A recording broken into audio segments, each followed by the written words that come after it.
क्या ईरान अगले 4 महीने तक लगातार जंग कर सकता है? दावा अमेरिका की खुफिया एजेंसी CIA ने किया। दावा ये कि ईरान के पास बहुत बड़ी संख्या में बैलिस्टिक मिसाइल्स मौजूद हैं, जिसके दम पर ईरान अमेरिका और इजराइल दोनों को लंबी जंग में खींच सकता है। और इधर ईरान के टॉप कमांडर्स ने दावा किया है कि ईरान अब ऐसे हथियारों से हमला करने वाला है जिसके बारे में अमेरिका और इजराइल ने कल्पना भी नहीं की होगी।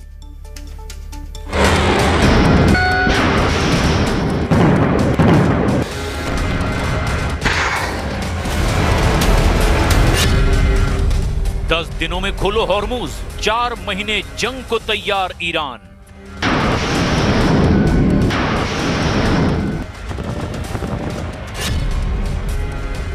ईरान युद्ध में अब साबित हो चुका है कि अमेरिका और इजराइल के तमाम हमले, खुफिया मिशन, राजनीतिक चक्रव्यूह भी ईरान को झुका नहीं पाए हैं।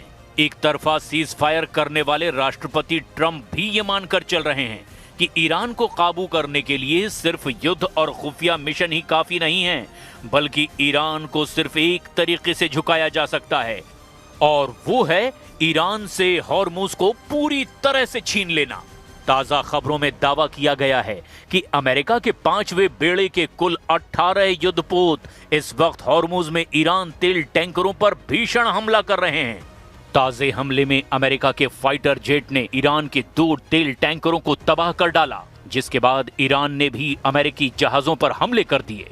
एक अमेरिकी विध्वंसक युद्धपोत को ईरान की सेना ने खदेड़ने का दावा किया। उधर अमेरिका की एजेंसी CIA ने बहुत बड़ा दावा करते हुए रिपोर्ट जारी की, जिसमें यह दावा किया गया कि अगर अमेरिका और इजराइल मिलकर भी हॉर्मुज को किसी तरह से ईरान से छीन लेते हैं, तब भी ईरान लगभग 4 महीने तक सीधी जंग अमेरिका और इजराइल के साथ एक साथ कर सकता है। इस दावे को इसीलिए भी सच माना जा सकता है क्योंकि ईरान के सैन्य प्रवक्ता ब्रिगेडियर जनरल मोहम्मद अकरामिनिया ने दावा किया कि अगर ईरान पर अब सीधा बड़ा हमला हुआ तो ईरान ऐसे गुप्त और घातक हथियारों से हमला करेगा जिसका अंदाजा अमेरिका और इजराइल को रत्ती भर भी नहीं है। इधर एक चौंकाने वाली खबर इराक से आ रही है, जिसके बारे में दावा किया जा रहा है कि इजराइल ने पश्चिमी इराक में एक गुप्त सैन्य अड्डा बना लिया है जहां से ईरान पर हमले किए जा रहे हैं। हम सबसे पहले आपको दिखाते हैं कि अमेरिका और इजराइल बार बार ईरान को वक्त आखिर क्यों दे रहे हैं और सीधी बड़ी जंग से क्यों कतरा रहे हैं।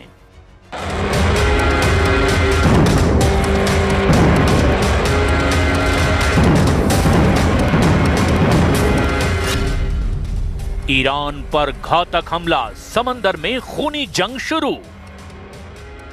ईरान और अमेरिका में जारी अस्थायी सीज फायर टूटने का खतरा मंडरा रहा है। हॉर्मुज स्ट्रीट के पास भीषण गोलीबारी के बाद दोनों देशों में तनाव अब अपने चरम पर पहुंच गया है। ईरान की ओर से धमकी दी गई है कि अगर अमेरिका की ओर से फिर कोई हमला हुआ तो वो जोरदार जवाबी कार्रवाई करेगा। ईरान के इस्लामिक रिवॉल्यूशनरी गार्ड कॉर्प्स यानी कि IRGC ने अमेरिकी जहाजों के साथ साथ अब पश्चिम एशिया में अमेरिका के सैन्य ठिकानों पर हमले की धमकी दे दी है। IRGC की ओर से 9 मई को जारी बयान में चेतावनी दी गई कि अमेरिका की ओर से ईरानी टैंकरों पर हमला साफ तौर पर सीज फायर का उल्लंघन है। अमेरिकी नेवी ने फिर ऐसा कदम उठाया तो पश्चिम एशिया में अमेरिकी ठिकानों और जहाजों को निशाना बनाया जाएगा। इसके लिए ईरानी मिसाइलें पूरी तरह से तैयार है। ओमान की खाड़ी में अमेरिका के 2 ईरानी टैंकरों पर हमले के बाद IRGC की ये चेतावनी आई है।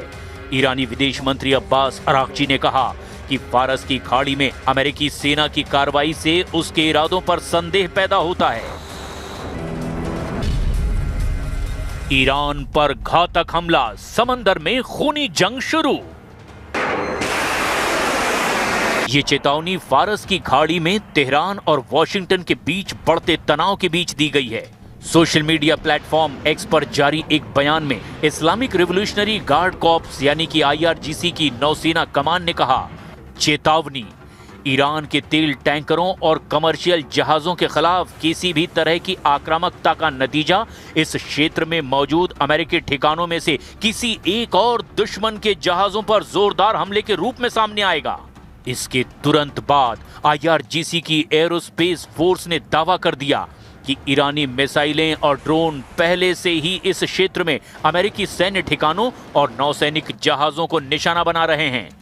पोस्ट में कहा गया, IRGC एरोस्पेस फोर्स के मिसाइलों और ड्रोन ने इस क्षेत्र में मौजूद अमेरिकी ठिकानों और दुश्मन के हमलावर जहाजों को लॉक कर दिया है।